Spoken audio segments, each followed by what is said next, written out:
Ah, the water heater is leaking electricity. Whatever. Let's not care about where it's leaking from for now. How about you go put some clothes on first? Hello, everyone. My name is Shenmo. This girl in front of me is my new roommate, Baiji. Heard her family went bankrupt, so she had to come out to work. The reason she agreed to live with me boils down to 3 letters: cheap. Cheap and extremely cheap. But ever since co-renting with her, my life has seriously been a living hell. If it weren't to save a bit of rent money, I would have rage quit this arrangement a long time ago. On the very first day she moved in, I tried to show some gentlemanly manners by helping with her luggage, only to almost choke to death on a single sentence from her. Have you washed your hands? My hands at that moment looked as if they were about to go rob a police station, hovering in midair, full of awkwardness.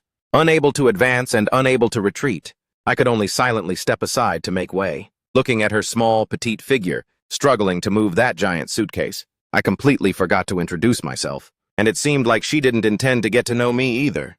The moment she stepped into the room, she furrowed her brows tightly. I knew exactly what she was frowning at. There was always a musty odor in this room, and it took me a very long time to gradually get used to it. You have the keys, right? I have to head out for a bit in a moment. She only gave a soft hum as a response. I didn't even bother to care about her, lifting my feet and walking out the door.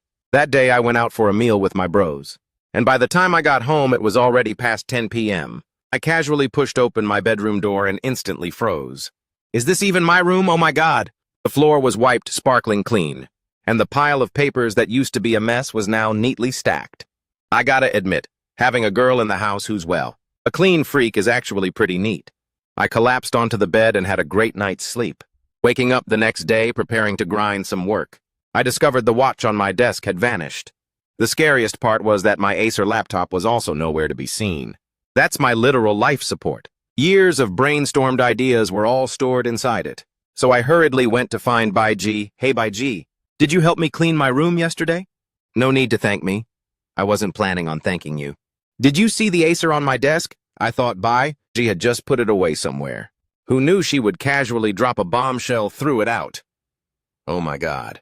My Acer contained dozens of gigabytes of data. How could you have the heart to throw it away? Isn't it just a trashy Acer laptop? I can just buy you a replacement, all right? Or was it filled with spicy adult content? Hearing up to this point, I really couldn't take it anymore. Today, I absolutely must establish clear boundaries, clearly dividing private spaces and common areas. The two of us bickered for 10 minutes and finally reached an agreement. The living room, bathroom, and kitchen are shared. The bedroom is private territory.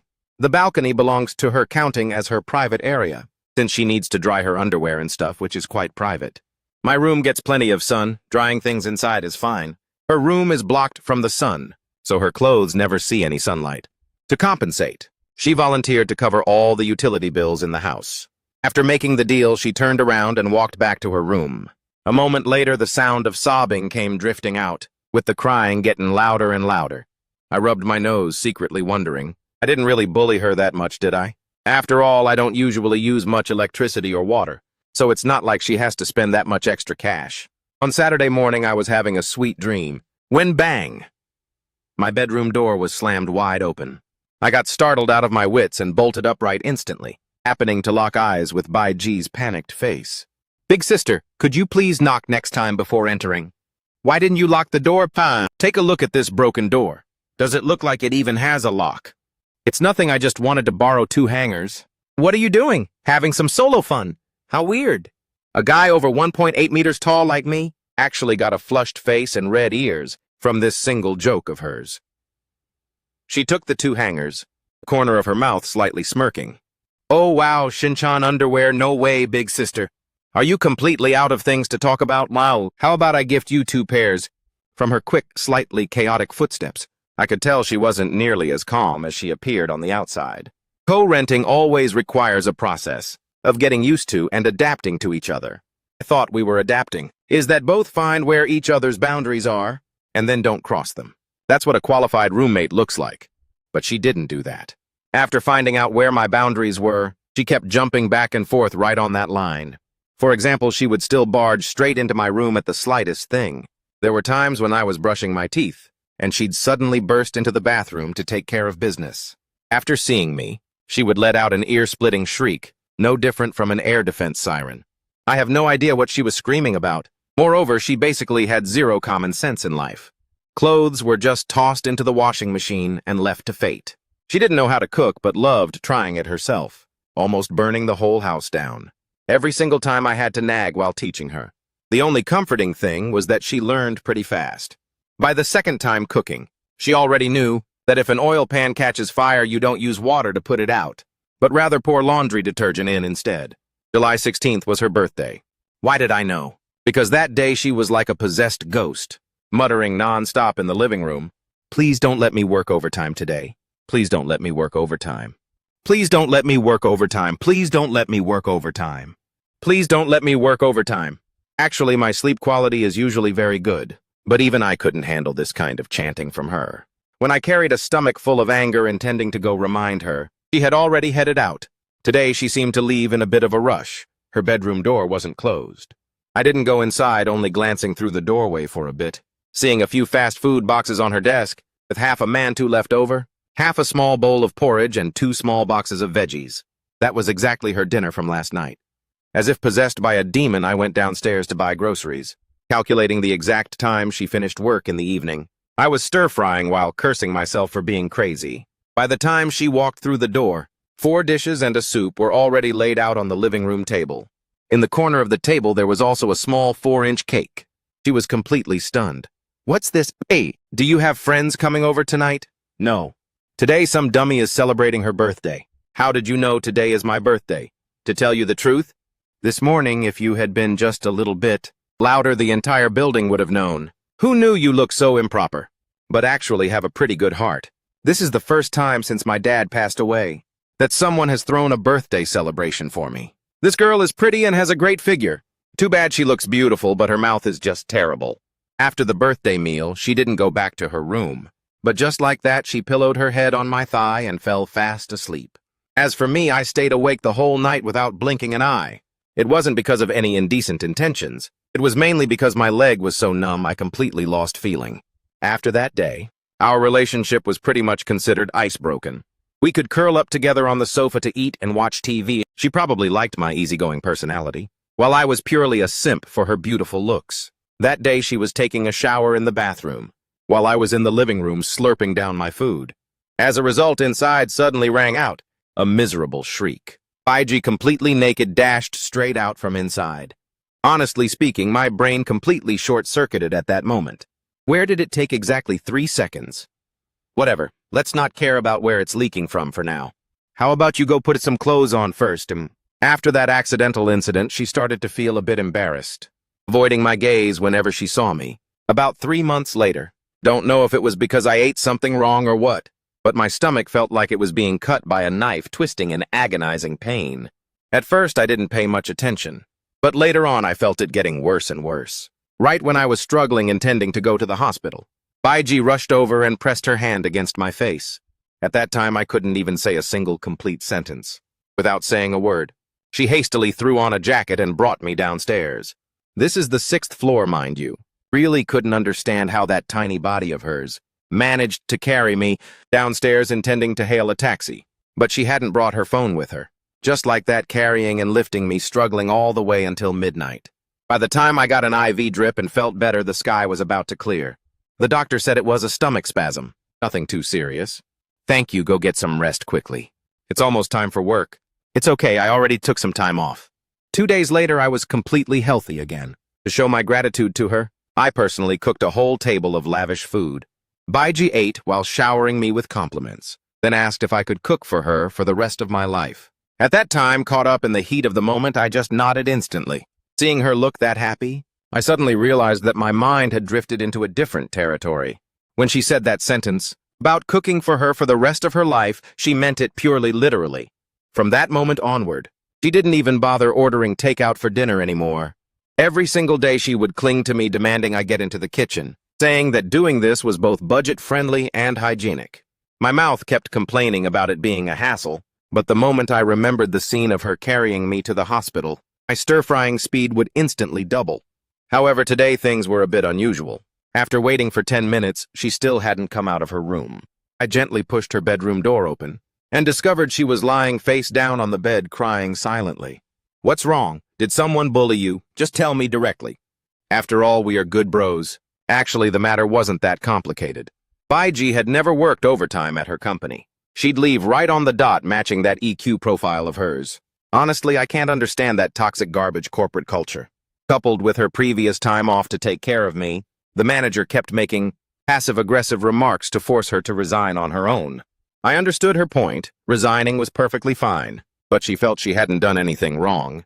So the severance pay she was legally owed couldn't be short by even a single dime. As for this trivial matter, just leave it to me to handle, rest assured.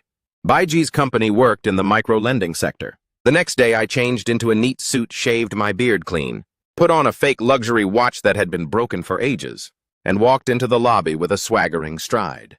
"Hello, sir. May I ask if you have an appointment?" "I don't." "Call your manager out here to meet me." Before long, a fat guy in a suit came running over in a fluster, perfectly matching the photo in my memory. It was exactly him. "Hello, sir. What kind of service would you like to consult on?" A loan of 2 million RMB. Nonsense.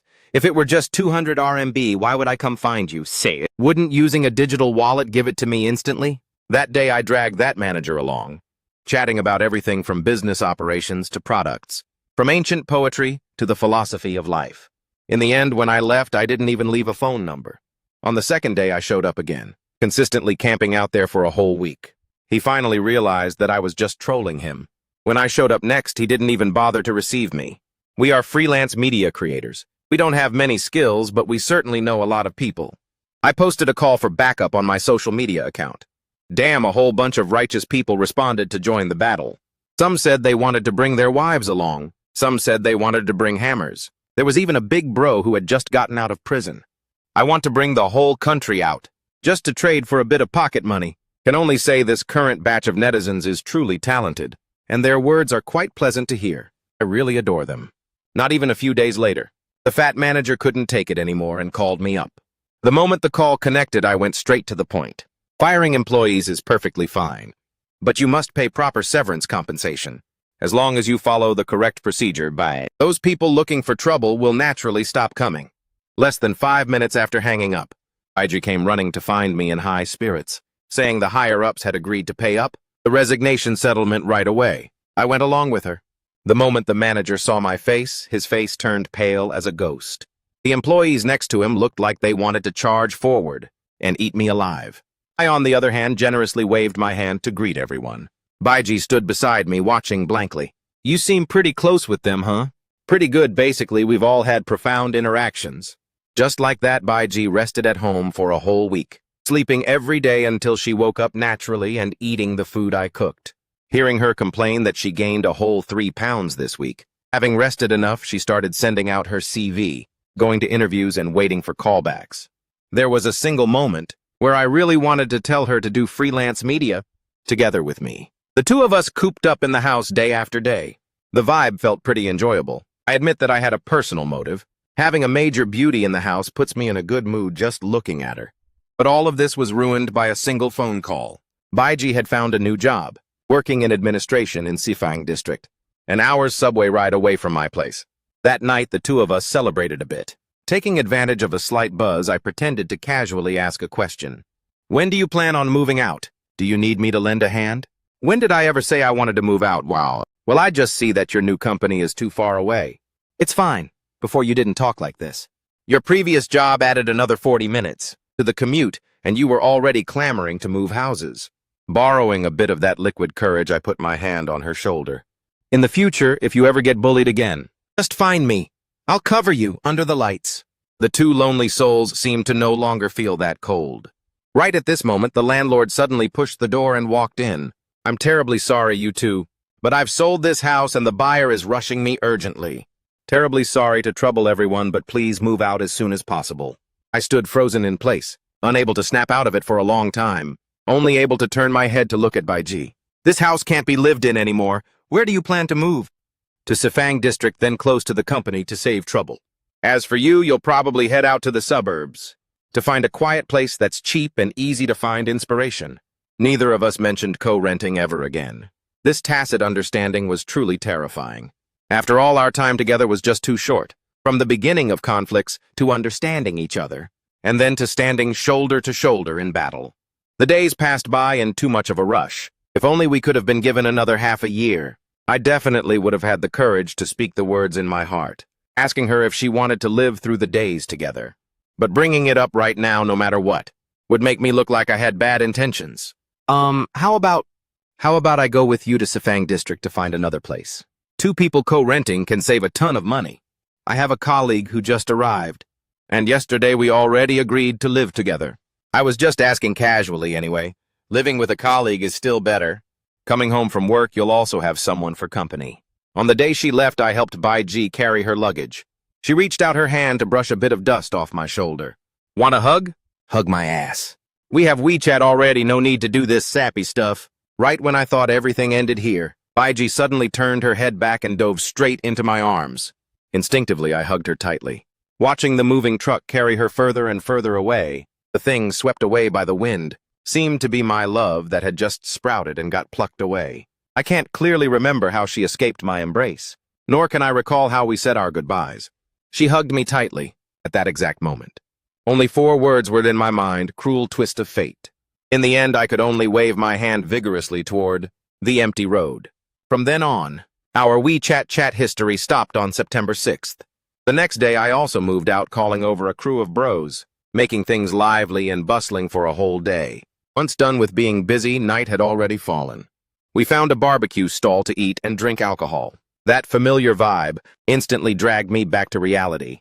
That tiny figure seemed to have faded quite a bit in my heart. Wait, what? Me? Where's the beautiful girl you were co-renting with? She moved away. Why didn't you keep renting together? She went to work in Sifang District. Why would she stay with me? Tell me the truth. Is your heart still lingering on her hull? I'm not stop talking nonsense. If you aren't, then why did you go rent a 2-bedroom apartment? These words were like a bell ringing, shattering the coping mechanism in my mind. That's right. Being all by myself. Why on earth would I rent a 2-bedroom apartment? Even before being exposed by my friend, I hadn't even realized it myself. Choosing left and right, I ended up choosing a place with skyrocketing rent, and it happened to be very close to Sifang District. Even I couldn't explain it clearly. Maybe just like my friend said, subconsciously I was still waiting for Bai Ji to return. Life returned to its old track, but there are some habits you really can't break. For instance, always cooking extra food, still not being used to ordering takeout. My past laziness completely vanished, and I would periodically sweep and clean the entire house. The empty, unoccupied room I had also cleaned until it was sparkling clean. Today it's raining cats and dogs, thunder roaring continuously. I'm sitting in front of my computer, grinding through my horror script, debating whether a ghost under the bed scaring people or something outside the door is more terrifying. Getting deeply into the zone, I bent my body to look under the bed. Oh my God. It wasn't that I saw something dirty, but rather an unexpected thing was lying right there. The Acer laptop that Bai Ji lost. Why on earth is it here? A sudden knock on the door made me jump out of my skin. The moment the door opened, standing outside was a woman drenched like a drowned rat. Just standing there blankly. Don't know how to lend a hand. Bai Ji, what kind of stunt are you pulling this time? The shared agency room right now is way too dark. Can I just transfer the rent money directly to you? We can save a bit on the broker fee. This way of welcoming your roommate is truly unique of you. Go take a shower quickly, otherwise you'll easily catch a cold. Does the water heater in this room leak electricity? No leak. I've tested it for you multiple times. By the way, how did you manage to track me down all the way here? Ask the broker guy how else. The 2 of us use the exact same broker. Did you forget Humph Pai? That guy is really nice. Not shady at all, like you said. That bro is indeed quite all right, I know. I meant he literally looks dark skin-wise. He really is dark. Bai Ji hummed a melody and went into the secondary bedroom. I leaned my back against the sofa out in the living room, the tips of my fingers still retaining the chill of the rainwater clinging to her body. I stood up and walked into the kitchen, heating the pile of leftover food on the table. Just now she finished moving rooms. She's bound to be hungry for sure. This girl's stomach, I know it like the back of my hand. She looks skinny and petite like that. But when it's time to eat, she doesn't hold back at all. Back when we were at the old house, every time I cooked 4 dishes and a soup, she would always eat half a bowl of rice more than me, and still stubbornly claimed it was because my cooking smelled too good, not because she had a huge appetite. Before long, the secondary bedroom door opened. Bai Ji, having changed into clean, light pink pajamas, plopped down onto the sofa, staring intently at the pile of reheated food on the table. Her eyes lit up. You actually reheated it. Just now I was actually really full. But smelling how good it is having a few more bites is fine too. She spoke while naturally picking up her chopsticks to eat, completely losing that distressed look from braving the rain to get here just moments ago, and also losing that awkward distance from our time apart. It was as if the separation of more than half a month had never existed at all. It was as if she had naturally always lived in this room. I sat across from her, watching the way she ate as the corners of my mouth involuntarily smirked. Didn't you say before that living with a new colleague was totally fine? Why did you suddenly move out? And even braved such heavy rain to track me down, weren't you scared? You already have a new roommate.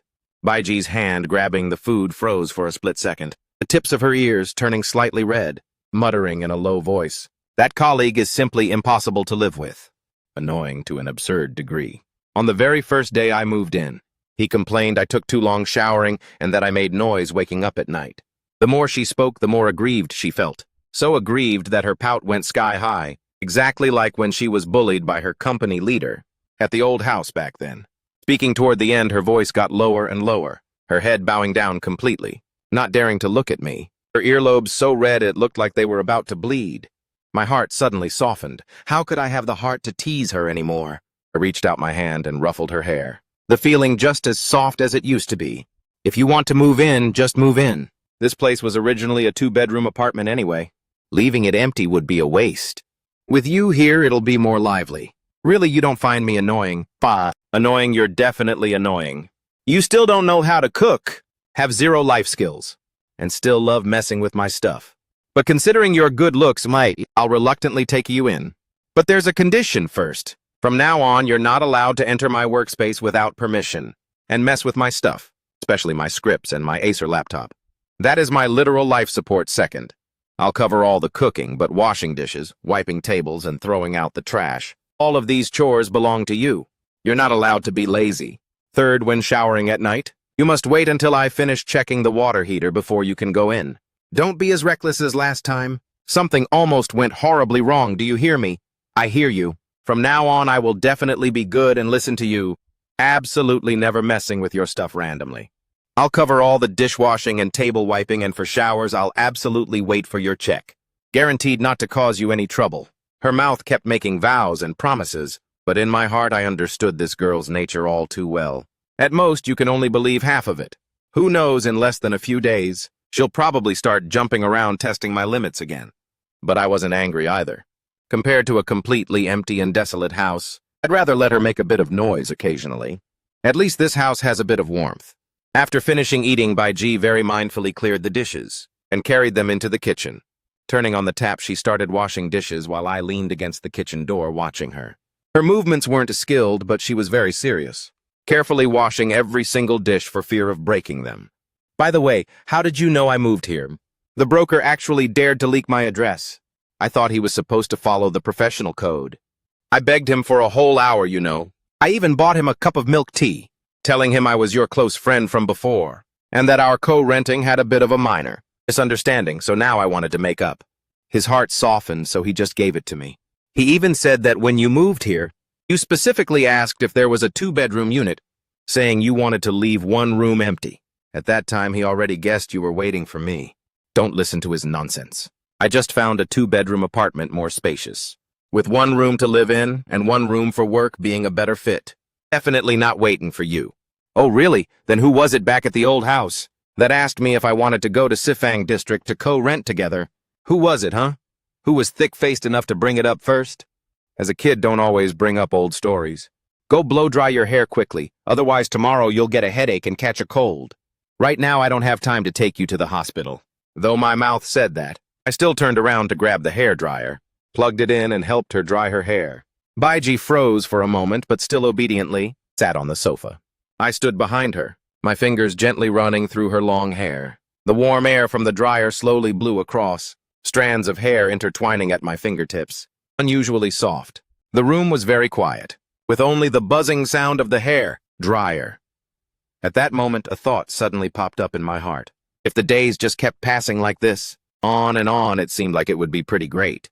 No need for a passionate plot, no trivial conflicts. Just 3 meals a day spent together morning and night. You're playful. I smile, the two of us keeping each other company, turning ordinary days into something sweet. This for someone who stays home all year round, with little social interaction like a spiritual blogger like me, is already the most luxurious happiness. On the second day after Bai Ji moved in, just as the sky was clearing, I was woken up by some clattering noises. Glancing at my phone, it was only 6:30 a.m. Rubbing my eyes, I walked out of the bedroom and saw her stealthily bustling around in the kitchen, holding an egg in her hand, staring blankly at the pan, her face full of awkwardness. "Hey, what are you doing? In the early morning, why aren't you sleeping?" Baiju jumped out of her skin, the egg in her hand almost dropping to the floor. "I wanted to make breakfast for you to repay you for taking me in, but I forgot how to crack the egg into the pan, and I was afraid the eggshell would fall inside." Helplessly, I walked over, taking the egg and the spatula from her hands. "Forget it, don't go destroying the kitchen again. Last time you almost burned down the old house. This time you actually dare to try again. Go wait outside quickly. Let me handle it. It'll be done in 10 minutes. Baiji obediently backed out to the kitchen door, leaning against the doorframe watching me, her eyes unblinking like a little fangirl. "Whoa, how do you know how to do everything? You can cook, fix things, and even help me blow off steam. You're honestly so badass." Being praised by her like that made me a bit embarrassed. My hands kept working, frying 2 eggs, toasting 2 slices of bread, and warming up 2 glasses of milk. The simple breakfast was done. After finishing her morning routine, Bai Ji sat at the dining table, devouring the breakfast while praising how delicious it was. "This smells even better than the breakfast sold at shops. From now on, do I get to eat the breakfast you make every day? Depends on my mood. If I'm busy grinding scripts, just order takeout yourself. Don't count on me." She raised her head and smiled at me, the sunlight streaming through the window onto her face, looking so warm that it made my eyes a bit hard to open. At that exact moment, I realized what the so-called vibe of life is. It's pretty much like this one house, 2 people, 3 meals, 4 seasons. Breakfast in the early morning, a place to return to in the evening. Baiji's new job was in administration, working from 9 a.m. to 6 p.m., occasionally working overtime. Every morning, I prepared breakfast 10 minutes ahead of time. She would finish eating and hastily leave the house. By the time she came home from work at night, I had already prepared dinner. She kept her word. Every day after eating, she actively washed the dishes and cleared the kitchen, then cleaned and tidied up the living room. Though occasionally, she was still a bit clumsy. Compared to before, she had improved a lot. I continued working on my spiritual blog, staying cooped up inside the house every day, writing scripts, drawing illustrations, and editing videos. The days were routine and peaceful. On the days Baiji came home early from work, she would sit on the living room sofa, quietly reading a book or playing on her phone, not disturbing me while I worked, occasionally bringing me a glass of warm water. It's just that within this peaceful cohabitation, indescribable ambiguous feelings gradually began to sprout, like a thin layer of window paper. Nobody poked through it, but both could feel the spark in each other's eyes. For example, when sitting together on the sofa watching TV at night, she would subconsciously lean against my shoulder, but when a horror scene came on, she'd tightly grab my arm, burrowing her entire body into my embrace while trembling. Yet her mouth remained stubborn, claiming she wasn't scared at all.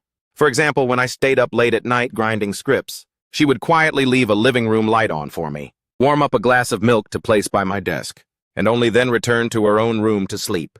For example, on rainy days, I would calculate her clock-out time in advance, holding an umbrella to pick her up at the subway station. She would link arms with me, stepping on puddles as we walked, smiling radiantly and full of happiness. On weekends, the two of us rarely went out, mostly staying cooped up inside the house. I'd grind scripts, while she stayed by my side cleaning the house, or learning how to make some small snacks. Though the success rate wasn't high, every time she finished making something, she'd always let me taste it first. One Saturday, I was at home editing a video, so busy that my head was spinning, even forgetting to eat lunch. Seeing this, Baija didn't disturb me, quietly heading into the kitchen by herself, following online tutorials to learn how to wrap wontons. Waiting until I finished my work and walked out of the workspace, I saw a bowl placed on the dining table, wontons wrapped all crooked and misshapen. She was wearing an apron, with flour still stuck to her hands, looking at me with a face full of anticipation. I looked at those bizarrely shaped wontons. Some had torn wrappers, some had the filling leaking out, and I couldn't help but burst out laughing. I picked up a spoon to taste one. The flavor actually wasn't bad, just a bit heavy-handed with the salt making it a bit salty. Baiji looked at me nervously. How is it? How is it? Is it delicious? Is it very unpalatable?" I smiled and said it was decent. Just added a bit too much salt. Next time, add a bit less, and then I finished off the entire bowl of wontons. Seeing that I ate it all, Baiji instantly jumped for joy, just like a child receiving praise. That afternoon, the two of us sat on the balcony soaking up the sun. She leaned against her chair, closing her eyes to enjoy the warmth. While I sat beside her looking at her side profile, my heart filled with peace. Hey, say something. Does this count as us being the best roommates? Of course it counts. We are not just the best roommates, but also each other's best friend. She looked at me with bright, sparkling eyes, her gaze carrying a flicker of emotion, that I couldn't quite read, her lips parting as if to say something. But in the end, no words came out, only gently humming a response. I knew what she was thinking, and what I was thinking had long crossed the line of friends and roommates. It's just that we were both waiting for a proper opportunity, waiting until both of us had enough courage to speak the secret love hidden deep in our hearts. The days passed by just like that. The weather gradually turned cold, entering late autumn. Inside the room, however, it became warmer and warmer. Every day coming home from work, the moment I pushed the door open, I'd smell the fragrant food. Having someone by my side to talk to, it was no longer the desolation of being alone. Days like these, I grew more and more attached, and also more and more afraid of losing them. On a late autumn weekend, the rain was drizzling, the weather a bit chilly, so both of us were too lazy to go out. I was in the living room, sorting through my previous materials. Baiji was hugging a pillow, sitting on the sofa, scrolling through her phone, the atmosphere quiet yet cozy. While scrolling, Baiji suddenly let out a sigh, her mood becoming depressed. Throwing her phone to the side, she hugged her knees and buried her head in them, staying motionless. I realized something was wrong with her, stopped the work I was doing, and gently patted her back. What's wrong out of nowhere? Why are you suddenly sad? Did you encounter some unfair treatment at work? Or did someone bully you? My tone was extremely gentle, just afraid of startling her. She shook her head, and only after a long time did she raise her head, her eyes red, teary-eyed as she looked at me, her voice choking up. Turns out today was the death anniversary of her father. Recalling when she celebrated her birthday before, she had told me that her father had passed away. All the money in the family was poured into medical treatment, which was why she had to go out and work for others, living in cheap rented rooms. I originally didn't dare to ask too much about her past, for fear of touching her pain. I reached out to pull her into my embrace, letting her lean against my shoulder, gently soothing that back of hers, just like comforting a child. Baiji couldn't hold it in any longer, lying in my arms while sobbing bitterly, a repressed and painful crying, pouring out all the grievances and longing of all this time. I held her, able to feel her body trembling, and my heart also regularized with ache, overflowing with heartache. This girl who looked spoiled, cute, and completely carefree actually hid so many thoughts in her heart, hid so much sadness. Her family background since childhood was originally good, growing up being doted on by her parents, never having to suffer any hardships. But suddenly her father fell ill, completely wiping out all the savings, and in the end he still left forever. From a little princess with no worries about food and clothing, she became a working person fending for herself outside. If it were anyone else, it would be hard to bear. After crying for a long time, Baiji finally calmed down gradually, her eyes swollen like walnuts, her nose bright red as she leaned into my chest, telling me about her past in a low voice. Her father used to run a small business. The family conditions were quite good. From childhood to adulthood, she got whatever she wanted, never having to suffer any grievances.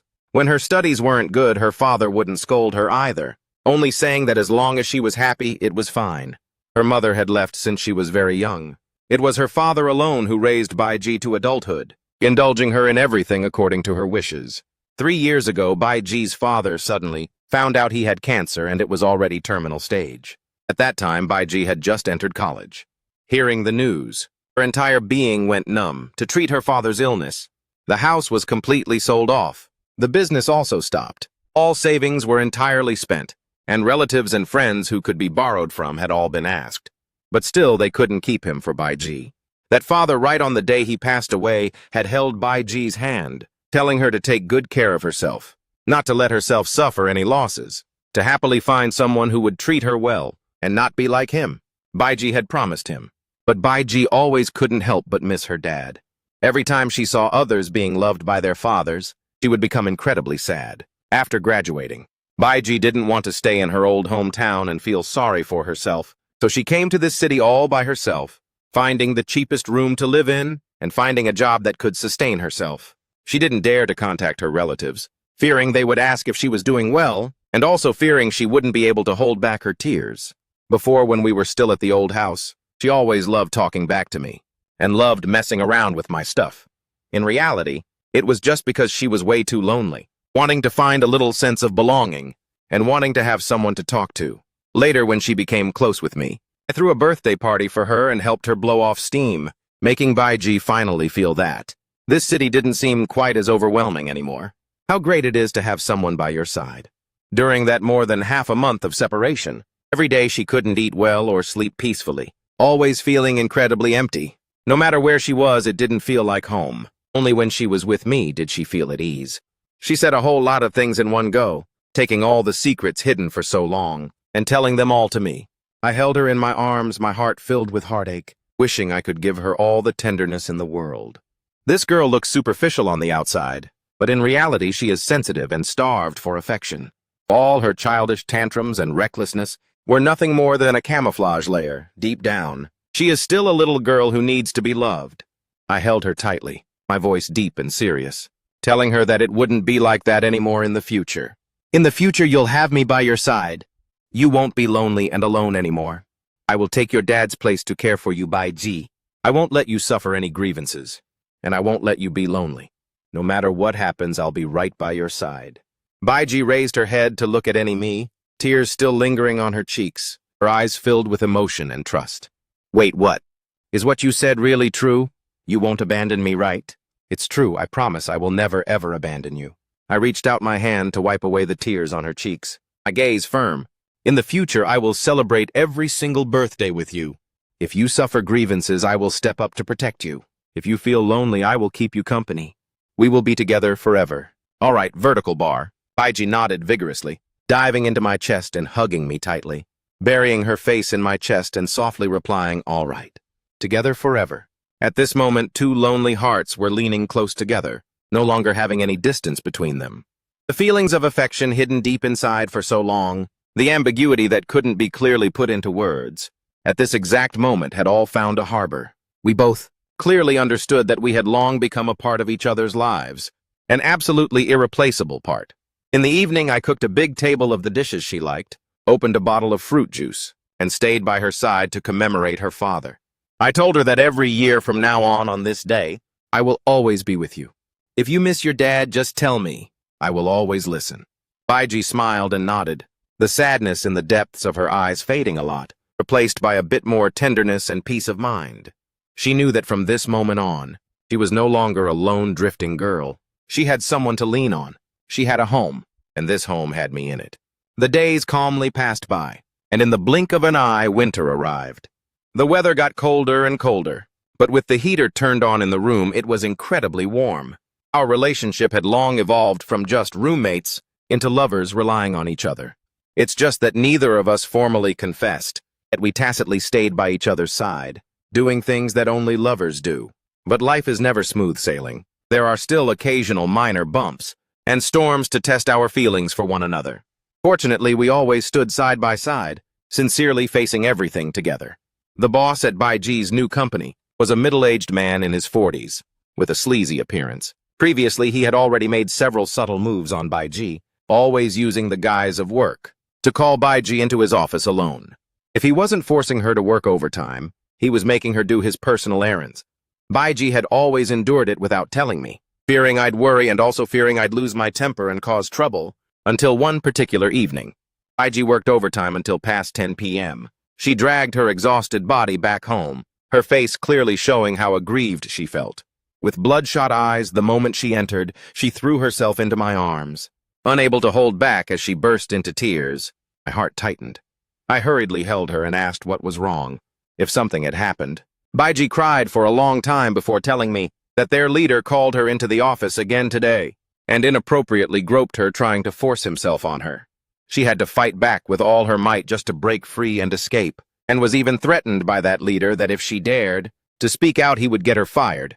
Hearing this, I instantly flew into a raging fury, so angry that my entire body was shaking uncontrollably. I wished I could immediately storm into the company to beat that vile leader to a pulp. Daring to bully my girl. I absolutely cannot tolerate this. Daring to bully my girl, I absolutely cannot tolerate this. Don't be reckless. Don't confront him head on. He's a company leader, we can't afford to mess with him. At worst, I'll just quit and stop working there. Finding another job is fine, so don't go, you idiot. Fearing I'd lose my temper and something bad would happen, she hurriedly grabbed my hand, urging me to let it go. On what grounds you didn't do anything wrong? On what grounds should you suffer and quit your job? He bullied you, so he has to pay the price. I'm definitely handling this matter. Just rest well at home, don't think too much. Leave the rest to me. My tone was very firm. After comforting Bai Ji's emotions, I let her rest well at home, not to think too much, leaving the rest for me to handle. I didn't impulsively go to the company to make a scene, but rather gathered evidence first. I told Bai Ji to give me the harassing text messages from that leader, as well as the call history, along with evidence that previous colleagues had witnessed. Everything was compiled together. I then found a few colleagues who had a good relationship with Bai Jia to look into the situation. Unexpectedly, this leader hadn't just harassed Bai Ji alone, but had also harassed several other female employees in the company. It's just that everyone was afraid of losing their jobs, so despite being angry, they didn't dare to speak out. Having worked in self-media for so long, the friends I knew in the press and blogging community weren't few. To deal with this kind of perverted man harassing people in the workplace, I had plenty of ways. First, I took the compiled evidence and sent it anonymously to the disciplinary inspection department of the headquarters. I also contacted a few local lifestyle bloggers to skillfully expose this matter, aiming to remind workplace women to be careful and stay safe. At the same time, I even consulted a lawyer friend regarding the related legal issues and reserved the right to file a lawsuit. As a result, 2 days later, the headquarters sent people down to investigate. That perverted leader still wanted to deny it, but the evidence was clear as day. And with other female employees stepping up to testify, he fundamentally had no way to deny it. For the sake of its reputation, the company directly fired him and made a public apology, apologizing to all the harassed female employees, promising to strengthen company management, to put an end to similar occurrences from happening again. When Bai Ji heard the news, her face was full of disbelief, looking at me with eyes full of admiration. Whoa, you're honestly so badass. You solved the matter so quickly. I thought it would drag on for a really long time. I already told you to just leave it to me. Besides, did you think I wouldn't look out for whose girlfriend you are? Whoever dares to bully you, I'll make them pay the price. I blurted it out naturally, and only after saying it did it suddenly hit me that I had just said the words, your girlfriend. At that exact moment, I felt a bit embarrassed, the tips of my ears turning bright red. Bai Ji also froze for a moment. Right after that, a sweet smile bloomed on her face. She stood on her tiptoes and gave him a gentle kiss on the cheek, saying in a low voice, I am your girlfriend. From now on, you have to always protect me, okay? His heart raced and he turned around to hold her tightly, lowering his head to kiss her. This kiss was both gentle and deeply affectionate, containing all of their love and companionship. No need for it to be overly dramatic, but it was enough to be engraved in their hearts. From that day on, the two of them officially established a romantic relationship, no longer just a tacit, unspoken understanding, but a completely official couple. The rented room also completely transformed into their little love nest, overflowing with sweetness and warmth. Not long after, he also ran into a bit of minor trouble. His self-media account was maliciously reported by a colleague claiming his content promoted feudal superstition, causing several videos on the account to be taken down for violations, and his engagement was even nerfed. His income suddenly dropped a significant amount, making his mood feel a bit down. He locked himself in the study all day, not wanting to talk. Bai Ji saw this and felt bad for him, but she didn't say much, only changing up the delicious dishes she made for him every day, staying by his side to cheer him on. She even learned to study the algorithms of self-media, helping him organize content, editing scripts, and staying up late with him, finding ways to tell him not to lose heart. Our content is so good. It's just that we're being maliciously targeted by someone. We'll slowly adjust and start over. Things will definitely get better and better. Bai Ji sat beside him holding his hand, her gaze firm as she encouraged him. Under her companionship and encouragement, he gradually adjusted his mindset, re-optimizing the content, avoiding sensitive topics, to make higher quality videos and scripts. Bai Ji also helped him strategize, coming up with many fresh ideas. Her thinking was very quirky, yet fit his spiritual account perfectly. Unexpectedly, after making the adjustments, the account's traffic gradually recovered. even surpassing what it was before. The follower count grew faster, and the income was also noticeably higher than before. He hugged Baiji, his heart full of gratitude, truly thanking her from the bottom of his heart. If not for her, he'd probably still be in a slump. She was truly his lucky star. Hearing this, Baiji was also incredibly happy, saying that since she was his girlfriend, she obviously had to help him. In the future, let's work hard together, so that our days become more and more beautiful. Leaning into his chest, she smiled sweetly. Turns out, the best kind of love is never a one-sided sacrifice, but keeping each other company and being each other's support. When facing hardships, someone will face them with you. When falling into an abyss, someone will pull you up. In the same boat together, never leaving or abandoning one another. The winter snow quietly fell. This city welcomed its first snow of the season. Snow fluttered all over the sky, draping everything in a coat of silvery white, looking exceptionally beautiful. That day was the weekend. Outside, the snow was falling heavily. Inside the room, it was filled with warmth. He had specially prepared early, planning to have a formal confession to Baijia to give her a sense of occasion. Before this, although they had established a romantic relationship, he still hadn't officially confessed to her, always feeling like he owed her a proper ritual. This girl had followed him in a rented apartment, never once thinking about wealth, and had gone through quite a bit of hardship. He wanted to give her enough security, so she'd know he truly wanted to spend his life with her. He had redecorated the room in advance, not buying expensive candles and flowers, but just using the small fairy lights that she liked to decorate the living room and balcony. He also made a table full of the dishes she loved to eat, bought a small cake, along with a simple silver ring. It wasn't considered valuable, but it was money he had saved up for a long time to buy, representing his entire heart. Waking up early in the morning, Baiji walked out of the bedroom and saw the living room warmly and romantically decorated, along with a table full of food. In that instant, she froze, looking at me with a face full of pleasant surprise, asking what day it was today and why I set all this up. I held her hand, telling her to sit down at the dining table, my gaze extremely serious, looking deep into her eyes, speaking word for word. Today isn't any special day.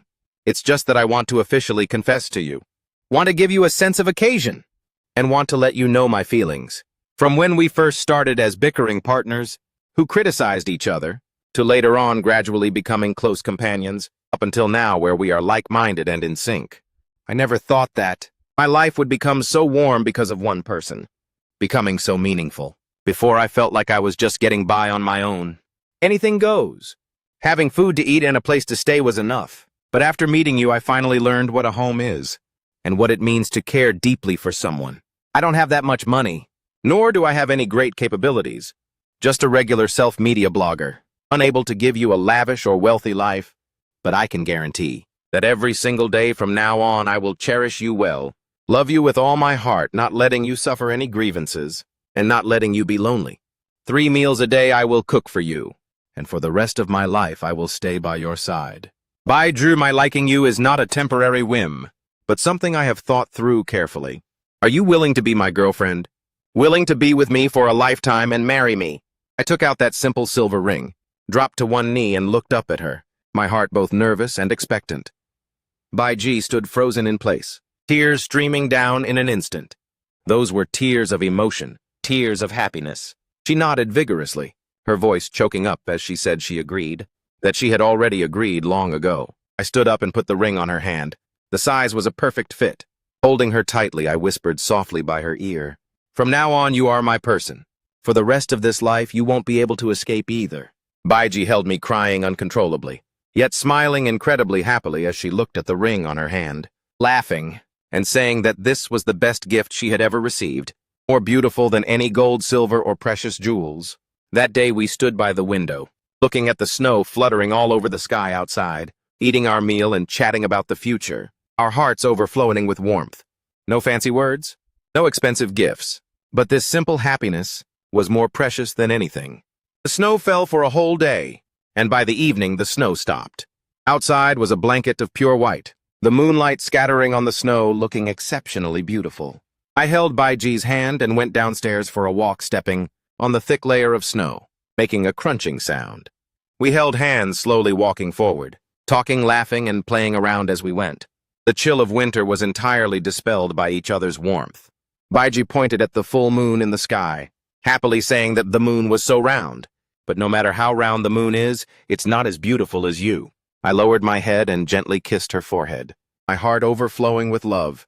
At that exact moment, I suddenly realized that the happiest thing in a person's life is nothing more than amidst the vast sea of people, meeting the right person meant for you. After wandering around, it's still you. For the rest of my life, it will always be you. Especially after confirming our relationship and exchanging promises. Our days remained simple yet warm, but had gained an extra sense of stability and peace of mind. It was no longer an unstable co-living life anymore. Baiji still went to work every day. Coming home from work, there was a hot meal waiting. I continued doing content creation, my career gradually getting on track and my income becoming more and more stable. No longer the rookie blogger from before, who struggled just to make enough to get by. Together we saved up and planned for the future, intending to make a down payment in another year to buy a small apartment, truly owning a home that belongs to just us. Small frictions in life still existed. For example, I would still complain about her being scatterbrained and forgetful while she would still complain about me, toxic tongue and lacking romance. But we both understood that it was our way of getting along. The bickering was noisy but never actually led to real anger. On the contrary, our feelings became deeper and deeper. During Lunar New Year, I followed Baiji back to her old hometown to visit her father's grave. I stood before her father's tombstone, seriously telling him that I would take good care of Baiji, that I would treat her well for a lifetime, and asked him to please rest assured. Baiji stood beside me, tightly holding my hand, her eyes filled with gratitude and peace of mind. After celebrating New Year, we returned to our rented room, starting a new working year. I put more effort into content creation. The account grew better day by day, securing a few suitable sponsorships, and my income multiplied. Our savings also grew larger by the day. Baiji also switched to a better job, stable and secure, with a significantly higher salary. No longer having to suffer grievances every day, she was happy and loving life. We still lived in that rented apartment with that bedroom, but this place had long become our little love nest. Every corner filled with memories, overflowing with the vibe of family life. Waking up together early in the morning, I would make breakfast. She would tidy up the room. In the evening, coming home from work together, cooking together, watching TV together, and chatting about interesting stories together. On weekends, staying cooped up inside the house, or going out to stroll the streets and watch movies simple yet happy. Occasionally, we also reminisced about the days in the old house, remembering the broken door that couldn't be locked, remembering the horror when the water heater leaked electricity, remembering when she carelessly misplaced my action figures, remembering when I carried her to the hospital with great struggle, remembering those noisy times of bickering, and couldn't help but look at each other and smile. If back then I hadn't agreed to co-live with you, if after that the landlord hadn't sold the house, if I hadn't shamelessly come back to find you, would we have missed out on each other, Pa? Baiji leaned into my chest and softly asked. We wouldn't. I held her tightly, affirming that even if we missed out for a moment, we wouldn't miss out for a lifetime. People who are destined by fate, no matter how many detours they take, will eventually end up together. Going around in a circle, I would still meet you, and would still love you. This is destiny. True fate is indeed magical. From the initial dislike and rejection, to gradually falling in love later on, and then finally being together for a lifetime. It seemed like a coincidence, but in reality it was inevitable. Two lonely souls in an unfamiliar city, meeting because of co-living, loving each other because of companionship, turning mundane and trivial days into something warm like poetry. In the blink of an eye, it was another spring. The flowers outside the window had bloomed. All things revived, full of vitality. We had saved enough for a down payment, targeting a small 2-bedroom apartment. The layout of the apartment was square with great natural light, not far from Baiji's company, and also convenient for me to work from home. On the day of signing the contract, we held hands looking at our very own house, our eyes filled with emotion and anticipation. Baiji hugged me happily, saying, "We finally have our own home. No more renting ever again. No more moving houses ever again. From now on, this is our home, the home for our entire lifetime." My heart welled up with a sense of relief. From that old cramped rented room to our current own house, we put in effort together, struggled together, and finally had a peaceful sanctuary. When moving, we didn't bother too many people. The two of us slowly packed the things ourselves, carrying each item containing memories, carefully moving them to the new home. That action figure that was once lost and then found again was placed by me in the most prominent spot on the desk, as a testament to our meeting.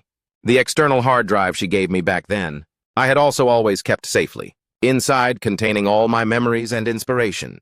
The new house was decorated very cozily, arranged according to the style we loved. Our first dinner after moving into the new house, we made a table full of food and opened a bottle of wine to celebrate our new life. Baiji sat across from me, smiling happily and softly whispered, Thank you for always being with me and giving me a home. The one who should say thank you is actually me. Thank you for appearing in my life, warming up my years, and making me no longer lonely. I raised my wine glass to clink with hers. For the rest of my life, the harsh winds and snow will be you, the peace will be you. Poverty will be you. Prosperity will also be you. The tenderness at the bottom of my heart is you, and wherever my eyes look, it will also be you.